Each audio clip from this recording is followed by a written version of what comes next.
وبركاته. الحمد لله رب العالمين، والصلاة والسلام على رسوله الأمين محمد وآله وصحبه أجمعين ومن تبعهم بإحسان إلى يوم الدين. أما بعد. اساتذہ گرامی قدر، علماء کرام، طلبہ عزیز اور دور اور نزدیک سے تشریف لائے مہمانان گرامی قدر، آج کی اس مبارک مجلس میں قرآن مجید کی تکمیل کرنے والے حفاظ کرام بھی موجود ہیں، اور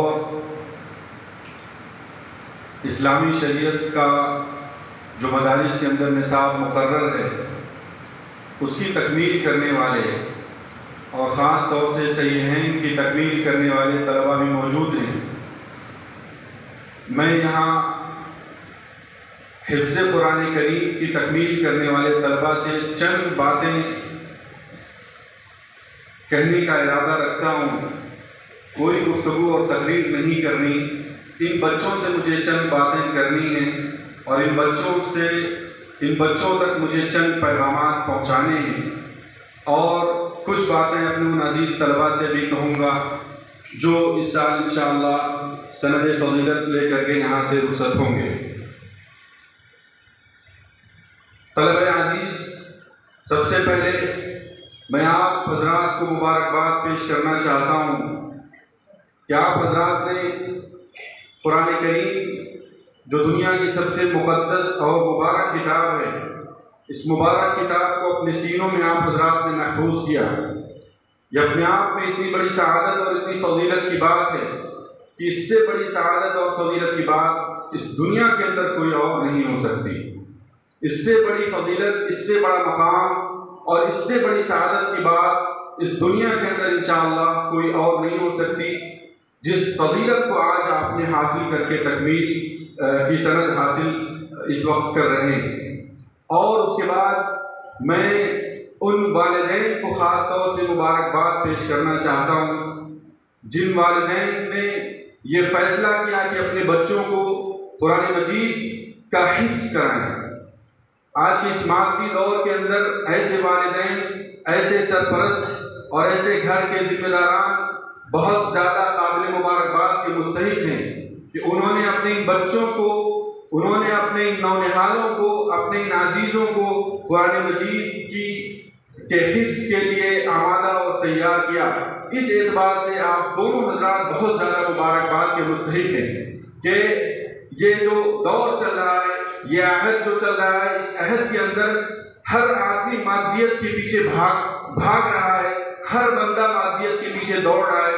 ایسے مادیت پرستانہ دور کے اندر آپ کا یہ فیصلہ اور آپ کا یہ سوچنا کہ ہمارے بچے حفظ قرآن کی دولت سے مالا مال ہوں، یہ اپنے آپ میں بہت ہی مستحکم اور بہت مضبوط اور بہت ٹھوس اور بہت عمدہ فیصلہ ہے. تو اس اعتبار سے آپ بھی مبارکباد کے مستحق ہیں. قرآن مجید دنیا کی ایک ایسی عظیم الشان کتاب ہے کہ جس عظیم الشان کتاب سے وابستہ حضرات دنیا کے مبارک ترین لوگ ہیں، معزز ترین لوگ ہیں، مکرم ترین لوگ ہیں. یہ ایسے لوگ ہیں جو دنیا کے سب سے بہترین لوگ ہیں. دنیا میں فضیلت کے معیار الگ الگ ہیں اور دنیا میں اہمیت اور مقام و مرتبے کے معیار الگ الگ ہیں، لیکن آپ یقین جانیے کہ اللہ سبحانہ و تعالیٰ کے آپ انتخاب ہیں. اللہ سبحانہ و تعالیٰ نے اس بڑی بڑی دنیا کے اندر آپ کو منتخب کیا، قرآن مجید کے حفظ کرنے کے لیے آپ کو منتخب کیا.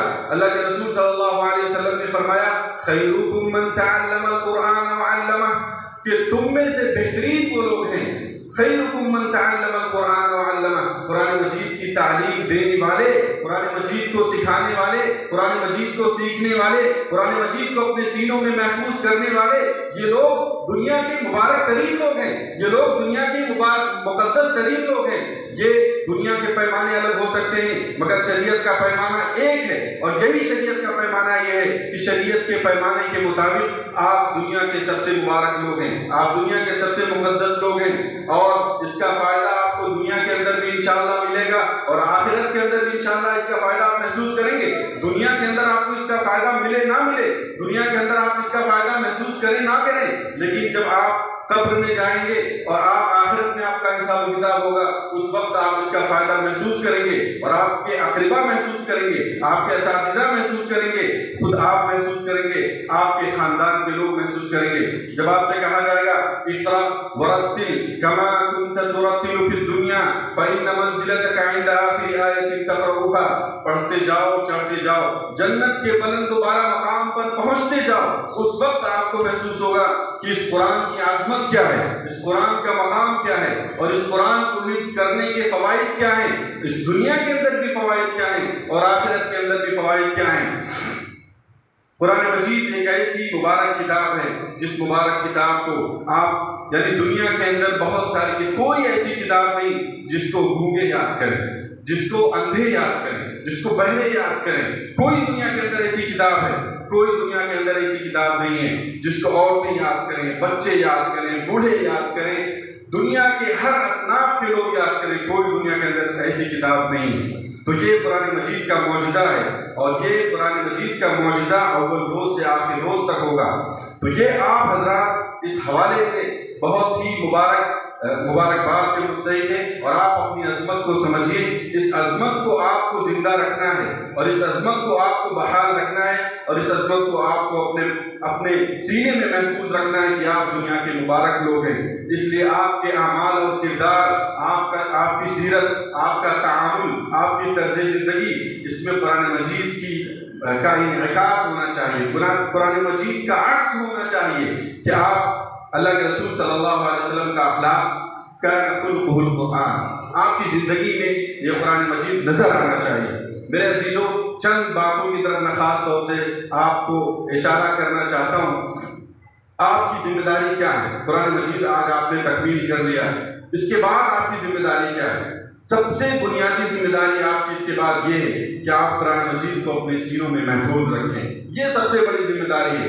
ورنہ قرآن مجید کو یاد کرنے والے بہت سے ایسے لوگ بھی ہیں جنہوں نے قرآن مجید کو نہیں پڑھا، جنہوں نے قرآن مجید پر مداومت نہیں برتی، وہ قرآن مجید ان کے سینوں سے نکل گیا۔ قرآن مجید ایسی کتاب ہے جو آپ کی توجہ چاہتی ہے، جو آپ سے تعلق چاہتی ہے، آپ سے محبت چاہتی ہے، آپ سے وارفتگی چاہتی ہے، آپ سے عشق چاہتی ہے۔ اگر یہ عشق، یہ محبت، یہ وارفتگی، یہ جنون اور یہ چاہت اور یہ محبت آپ کی قرآن مجید سے نہیں ہے، قرآن مجید آپ کے سینوں سے نکل جائے گا، قرآن مجید آپ کے سینوں میں باقی نہیں رہے گا۔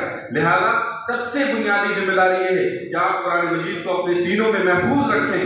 اس کے لیے آپ مسلسل قرآن مجید کی تلاوت کریں، قرآن مجید کی روز آنا، اور یہ صرف حفاظ کرام کے لیے نہیں ہے بلکہ اپنے ان طلبہ سے بھی کہنا چاہوں گا کہ آپ زندگی کا ایک معمول بنا لیں، قرآن مجید فجر کے بعد روز آنا ایک پارے کی تلاوت کریں۔ اس سے زندگی کے اندر تازگی پیدا ہوتی ہے، زندگی کے اندر رہنائی پیدا ہوتی ہے، زندگی کے اندر شادابی پیدا ہوتی ہے، زندگی بالکل آپ کی وہ دن آپ کا خوبصورت ہو جاتا ہے جس دن آپ قرآن مجید کی تلاوت کرتے ہیں۔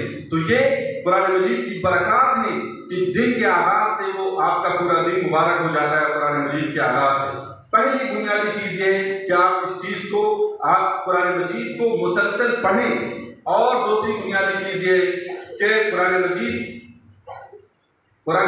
اتقان اور تجوید چاہتا ہے۔ یعنی آپ اندازہ کیجئے کہ بہت سے ایسے لوگ ہیں جو خود علماء کرام اور عوام کو تو چھوڑ دیجئے، قرآن مجید کو صحیح ڈھنگ سے پڑھ نہیں سکتے۔ یعنی حفاظ، یہ بہت ہی حیرت انگیز بات ہے اور افسوس کی بات ہے کہ حفاظ تک غلطیاں کرتے ہیں قرآن مجید کی تجوید میں۔ قرآن مجید کی ادائیگی یعنی دنیا کی واحد کتاب ہے جس کے اندر یہ فن ہے، تجوید کا فن۔ یہ کوئی دنیا کے اندر کوئی کتاب نہیں ہے۔ عربی زبان کا اپنا ایک معیار ہے، اور اس معیار کے حساب سے قرآن مجید کو پڑھنے کے الگ الگ قواعد اور ضوابط مقرر ہیں، تجوید کے قواعد مقرر ہیں۔ قرآن مجید کو کہاں گنا کیا جائے گا، کہاں مد کیا جائے گا، کہاں قلقلہ کیا جائے گا، کہاں کتنا کھینچا جائے گا، کہاں دو الف کھینچا کہاں باریک کیا جائے، یہ سارے قواعد مقرر ہیں. ابھی طلبہ پڑھ رہے تھے بہت ساری چیزوں میں، وہ ابھی سیکھنے کے مرحلے میں. تو یہ ہم ان تمام چیزوں کو جب تک ملحوظ خاطر نہیں رکھیں گے، قرآن مجید کا ہم حق ادا نہیں کر سکتے. یہ ہماری ذمہ داری ہے. اور میں اپنے ان بچوں سے بھی کہنا چاہوں گا جو فارغ ہو رہے ہیں کہ قرآن مجید سے تعلق کا ایک بنیادی نتیجہ یہ ہے کہ آپ قرآن مجید کو صحیح پڑھنا سیکھیں. قرآن مجید کو احکام کے ساتھ، احکام اور احکام دونوں کے ساتھ آپ پڑھنا سیکھیں، اتقان کے ساتھ پڑھنا سیکھیں، تجوید کے ساتھ پڑھنا سیکھیں. ورنہ قرآن مجید سے جو لذت حاصل ہونی چاہیے وہ لذت کبھی بھی حاصل نہیں ہو سکتی ہے. اور قرآن مجید اور ہماری ان طلباء کی تیسری ذمہ داری یہ ہے کہ آپ حفظ قرآن کریم کے بعد ایک خاص طور سے میں مشورے کے طور پہ کہنا چاہوں گا کہ آپ تراویح کبھی نہیں چھوڑیں. قرآن مجید کی یعنی یہ خصوصیت ہے کہ اگر آپ نے ایک سال بھی تراویح چھوڑ دی تو قرآن مجید دھیرے دھیرے آپ سے دور ہو جائے گا. تو تراویح کی نماز ہر سال کوشش کریں کہ آپ اپنے جو علاقے کی مسجد ہے یا کہیں بھی دور جا کر کے جہاں بھی آپ کو توفیق ملتی ہے، اگر کہیں توفیق نہیں ملتی آپ اپنے گھر میں چار لوگوں کو بٹھا کر کے پڑھیں، لیکن تراویح کبھی نہیں چھوڑیں.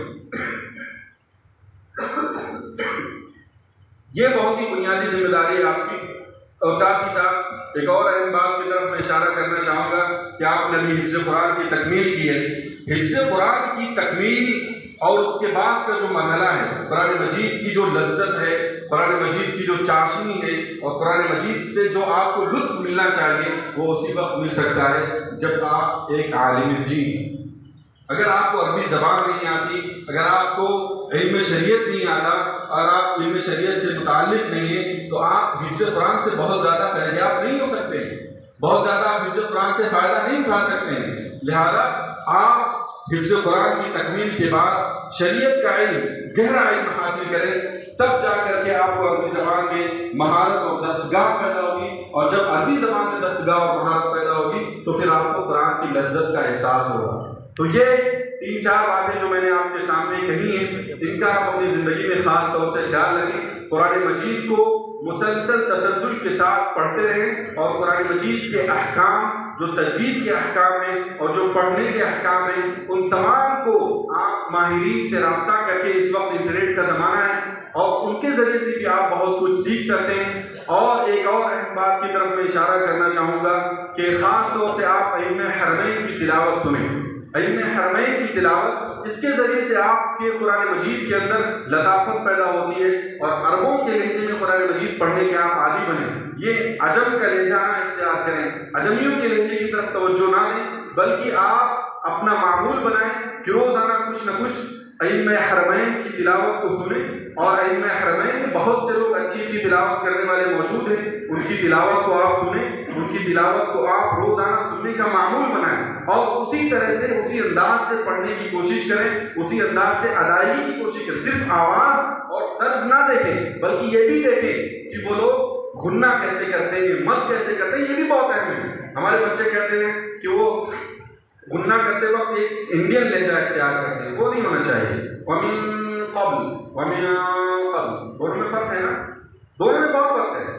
تو یہ گھننا کرنے کا جو طریقہ ہے یا اور بھی مختلف چیزیں ہیں، یہ سب چیزیں آپ عربوں سے حاصل کر سکتے ہیں، عربوں سے سیکھ سکتے ہیں. تو یہ بنیادی چیزیں ہیں جن کی طرف ان طلباء کو توجہ دینی چاہیے. اور یہاں ذمہ داران مدارس بھی موجود ہیں، ہمارے جامعہ کے ذمہ داران بھی موجود ہیں. میں ان کی موجودگی میں یہ بات کہنا چاہوں گا کہ شعبہ حفظ، یہ ہماری ذمہ داری جو ہے وہ یہ ہم سب یعنی ہم اساتذہ کرام، ہم ذمہ داران اور تمام لوگوں کی ذمہ داری ہے کہ شعبہ حفظ کو خاص طور سے فعال کرنا چاہیے اور مضبوط کرنا چاہیے. اس کے لیے ایسے علماء اور ایسے اساتذہ کا تقرر کیا جانا چاہیے جو ان تجوید کے احکام اور اچھا پڑھنے پر پوری توجہ کریں اور اپنی ذمہ داری کا احساس کریں. اور یہ بنیادی بات میں اس لیے کہہ رہا ہوں کہ یہ اگر ان مدرسین کی طرف سے کوئی کوتاہی ہے اور بچوں کی وجہ اس کا اثر پڑ رہا ہے تو اس کے لیے ہم خود مسئول ہوں گے. قیامت کے دن آخرت میں ہم مسئول ہوں گے اگر ان کے اندر کمی رہ گئی، ان کے اندر کوتاہی رہ گئی. ہم ذمہ داران جامعہ، ہم اساتذہ، ہم سب کے سب مسئول ہوں گے. تو اس سوال سے بچنے کے لیے ہماری توجہ اس جانب خاص طور سے ہونی چاہیے. شعبہ ہندوستان کے مدارس کے اندر آپ دیکھیں بہت سے مدارس ایسے جن میں بہت ہی ہلکا درجہ دیا جاتا ہے، سب سے بنیادی درجہ۔ عالم عرب کے اندر دیکھیے حفظ قرآن کے شعبے کو سب سے زیادہ توجہ کے ساتھ اس کی طرف توجہ کی جاتی ہے، لیکن ہندوستان کے اندر عجیب سا ماحول ہے، ہمارے یہاں اس کی طرف بہت زیادہ توجہ، اس کی طرف بہت زیادہ توجہ دینے کی ضرورت ہے۔ اور میں آخری بات اپنے ان عزیز طلباء سے بھی کہہ کر کے اپنی بات کو ختم کرتا ہوں، غالباً میری بات تھوڑا سا لمبی ہو رہی، میں آپ سے اپنی بات یہ کہہ کر کے ختم کرتا ہوں کہ آپ اس وقت دستار فضیلت آپ کے سروں پر رکھی جا رہی ہے، اور آپ اس وقت جو ہے فارغ ہو کر اپنے گھروں کو جائیں گے۔ آپ یہ یقین کریں کہ یہ آپ کی زندگی کا یہ پہلا دن شروع ہو رہا ہے۔ آپ پہلے ایک طالب علم کی حیثیت سے تھے، اور آج آپ کے اوپر ایک بہت بڑی ذمہ داری رکھ دی گئی ہے۔ پہلے آپ کیا کرتے تھے، کس طرح سے لوگوں کے ساتھ باتیں کرتے تھے، لوگ پہلے نہیں دیکھتے ہوں گے، لیکن آج جب عالم بن کر کے اپنے اداروں کو اپنے وطن کو جائیں گے، لوگ آپ کی ایک حرکت کو محسوس کریں گے، لوگ آپ کا اٹھنا، آپ کا بیٹھنا، آپ کا چلنا، آپ کا طرز تعامل، آپ کی طرز زندگی، ان تمام چیزوں کو لوگ محسوس کریں گے اور لوگ دیکھیں گے اور لوگ نوٹ کریں گے۔ تو یہ آج کے بعد آپ کی ذمہ داری بہت زیادہ بڑھ جاتی ہے۔ کبھی بھی مت یہ سوچیے کہ آج کے بعد ہم فارغ ہو گئے اور ہمیں تو شہادہ مل گیا، ہمیں سند مل گئی، اس لیے ہم بڑے عالم ہو گئے۔ آج سے آپ کا سیکھنے کا مرحلہ شروع ہوتا ہے۔ اگر آج آپ نے یہ سوچ لیا کہ آپ فارغ ہو گئے اور اس کے بعد عالم بن گئے تو یہیں سے معاملہ ختم ہو جاتا ہے، طالب علم کی زندگی ختم ہو جاتی ہے۔ زندگی بھر ایک انسان طالب علم ہوتا ہے اور ہمیشہ سیکھنے اور سکھانے کے مرحلے میں ہوتا ہے۔ تو آپ حضرات اس بات کو محسوس کریں کہ آپ پر یہ بہت بڑی ذمہ داری عائد کی جا رہی ہے، اور اس ذمہ داری کو آپ پورے طور پہ محسوس کرتے ہوئے اپنے قوم و وطن میں لوٹیں۔ فَلَوْلَا نَفَرَ مِن كُلِّ فِرْقَةٍ مِّنْهُمْ طَائِفَةٌ لِيَتَفَقَّهُوا فِي الدِّينِ وَلِيُنذِرُوا قَوْمَهُمْ إِذَا رَجَعُوا إِلَيْهِمْ لَعَلَّهُمْ يَحْذَرُونَ۔ ایک جماعت ایسی ہونی چاہیے جو اپنے وطن جا کر کے دین کی اشاعت کرے، دین کی تبلیغ کرے، اللہ کے احکامات کی طرف لوگوں کو بلائے، اور میں یہ سمجھتا ہوں کہ انشاءاللہ آپ ہی وہ جماعت ہیں جو امت اسلام کے اندر ایک انقلابی روح بیدار کرنے کی طاقت رکھتے ہیں، اور اپنے وطن اور قوم کے اندر ایک اصلاحی مہم چھیڑ سکتے ہیں انشاءاللہ۔ اللہ رب العزت سے دعا ہے کہ مولا جن بچوں نے حفظ قرآن کی تکمیل کی ہے ان کو قرآن مجید کو اپنے سینوں میں محفوظ رکھنے کی توفیق عطا فرمائے، ان کو عربی زبان سے بھی گہری مناسبت عطا فرمائے، اور قرآن مجید کے پیغام کو دنیا میں عام کرنے کی توفیق عطا فرمائے۔ اور ہمارے جو طلباء اس سال فارغ ہو رہے ہیں ان کو بھی اللہ سبحانہ و تعالیٰ دعوت دین کی توفیق عطا فرمائے، اور ہم سب کو خیر کے عمل کی توفیق عطا فرمائے۔ السلام علیکم ورحمۃ اللہ وبرکاتہ۔ وعلیکم السلام۔